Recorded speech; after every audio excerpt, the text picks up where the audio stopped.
Assalamualaikum warahmatullahi wabarakatuh. Shalom, perkenalkan kami dari kelompok 10 Fakultas Farmasi Program Studi D3 Farmasi Universitas Negara Islam Makassar. Di sini kami akan menjelaskan tentang sejarah bahasa Indonesia untuk memenuhi tugas mata kuliah bahasa Indonesia dengan dosen pengampu.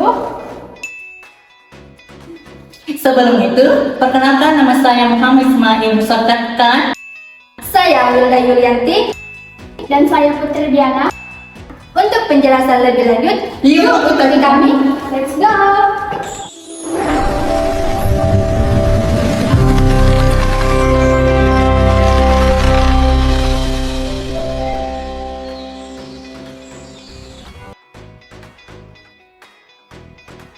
Bahasa Indonesia berasal dari bahasa Melayu. Bahasa Melayu sejak zaman dahulu sudah digunakan sebagai bahasa perhubungan lingua franca di wilayah Nusantara dan Asia Tenggara. Bahasa Melayu digunakan oleh pedagang, kerajaan, dan masyarakat dari berbagai suku untuk berkomunikasi. Karena bahasa Melayu sangatlah sederhana dan mudah dipahami oleh penutur dari latar belakang yang berbeda.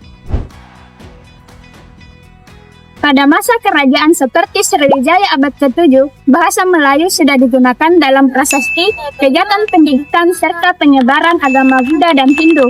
Dari pusat kerajaan Sriwijaya di Sumatera, bahasa Melayu menyebar luas ke daerah Nusantara hingga Asia Tenggara, sehingga mengalami banyak variasi dialek dan pengaruh lokal. Bahasa Melayu klasik juga berperan penting dalam penerapan agama Islam di Nusantara. Banyak karya sastra keagamaan dan sejarah yang ditulis menggunakan bahasa Melayu, seperti Hikayat Aceh dan Sejarah Melayu, yang menjadi bukti kekayaan intelektual masyarakat Melayu saat itu.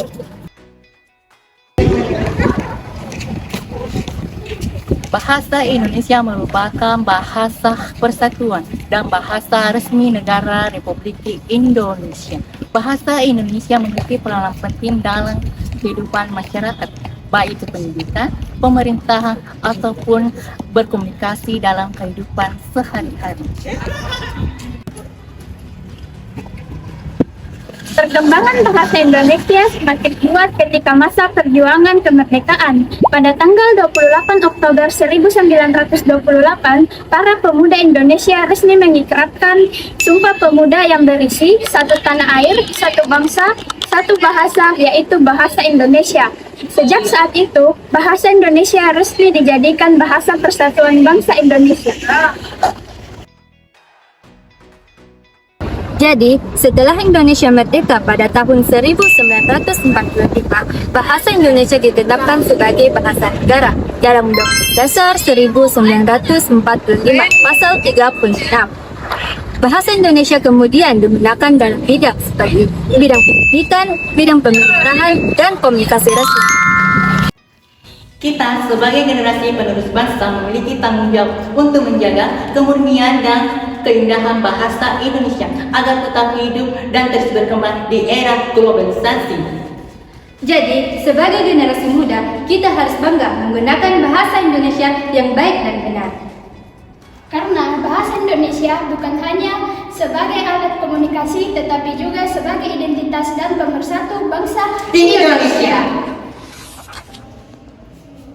Itulah tadi penjelasan tentang sejarah bahasa Indonesia. Sekian dari kami. Wassalamualaikum warahmatullahi wabarakatuh.